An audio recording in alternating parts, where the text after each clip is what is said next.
మన ప్రభు అయిన యేసుక్రీస్తు నామములో మీ అందరికీ శుభములు తెలియజేయచ్చు ఉన్నాను. ప్రియ దైవజనమా, నిర్గమకాండము 1వ అధ్యాయము 10వ వచనము. వారు విస్తరింపకుండునట్లు మనము వారి ఎడల యుక్తిగా జరిగించుదము రండి. ఈ మాట ఐగుప్తు రాజైన ఫరో పలుకుతూ ఉన్నాడు. ఇశ్రాయేలీల ఎడల యుక్తిగా జరిగించుదము, వారు విస్తరించకుండా అని పలుకుతూ ఉన్నాడు. యుక్తిగా ప్రవర్తించడం అపవాది స్వభావము. ఆది సర్పము గురించి ప్రస్తావిస్తూ ఆదికాండం 3వ అధ్యాయం 2వ వచనములో సమస్త భూజంతువులలో సర్పము యుక్తిగలదై ఉండెను అని వ్రాయబడి ఉంది. దేవుడు అబ్రహాముకు చేసిన వాగ్దానము, నీ సంతానమును భూమి మీద నుండి ఇసుక రేణువుల వలె విస్తరింపజేసేదను అని. ఆ వాగ్దానము నెరవేర్పును అడ్డుకునేలా అపవాది ఐగుప్తు రాజును ప్రేరేపిస్తూ ఉన్నాడు. మన జీవితాలలో కూడా దేవుని వాగ్దానములు మన పట్ల నెరవేరకుండా అపవాది అనేక ప్రయత్నాలు చేస్తూ ఉంటాడు. ఆదిలో దేవుడు నరుని ఆశీర్వదించినప్పుడు విస్తరించమని పలికాడు.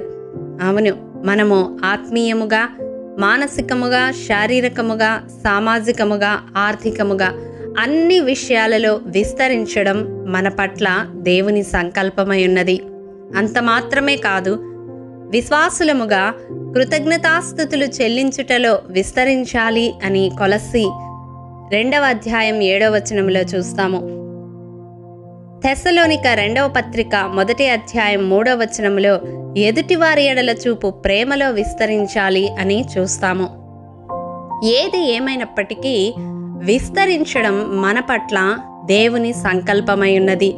దేవుడు నరులను సృజించి వారిని ఆశీర్వదించిన ఆశీర్వాదాలలో అది ఒకటి అయి ఉన్నది. కానీ దేవుని వాగ్దానములను, దేవుని ఆశీర్వాదములను స్వతంత్రించుకొనకుండా అపవాది నాటి నుండి నేటి వరకు యుక్తిగా మన ఎడల జరిగిస్తూనే ఉన్నాడు. మరి విస్తరించుటకు మనమేం చేయాలి? అపవాది పన్నే యుక్తి నుండి మనము ఎలా తప్పించబడతాము? వాక్యపు వెలుగులో చూసినట్లయితే ద్వితీయోపదేశ కాండం 30వ అధ్యాయం 16వ వచనం ప్రకారం మన జీవితాలలో దేవుణ్ణి ప్రేమించే వారముగా ఉండాలి. మన జీవిత కాలమెల్లా ఆయన మార్గమందు నడుచుకొనడానికి తీర్మానం తీసుకొనాలి. ఆయన ఆజ్ఞలను, కట్టడలను, విధులను ఆచరించుటకు అనుదినము అభ్యాసము చేయాలి. అప్పుడు మన జీవితాలలో విస్తరించడం మనము చూడగలము. అపవాది కుయుక్తిని మనము జయించగలము. ఆనాడు ఇశ్రాయేలీలు విస్తరిస్తే యుద్ధము కలిగినప్పుడు శత్రువులతో చేరి పోరాడి ఈ దేశంలో నుండి వెళ్ళిపోతారేమో అని ఫరో కలవరం చెంది వారి విస్తరణను అడ్డుకోవడానికి ప్రయత్నించాడు. అవును, అపవాది చెరలో ఉన్న నీవు నేను కూడా విడిపించబడి ఆత్మీయముగా విస్తరిస్తూ ఉన్నప్పుడు ఆ విస్తరణను అడ్డుకొనడానికి అపవాది ఎన్నో ప్రయత్నాలు చేస్తూ ఉంటాడు.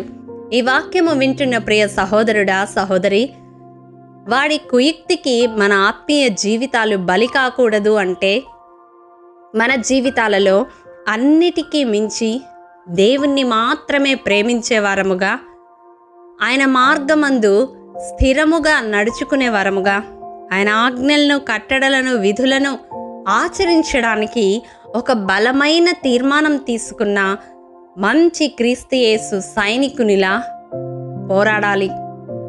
అతి కృప దేవాది దేవుడు మనందరికీ అనుగ్రహించునుగాక. ఆమేన్. ప్రేమ నమ్మకము కలిగిన మా ప్రియ పరలోకపు తండ్రి, మీ పరిశుద్ధ పాదములకు వందనములు. దేవా, విత్తబడిన వాక్యమును ప్రతి హృదయములో నూరంతలుగా ఫలింపచేయండి.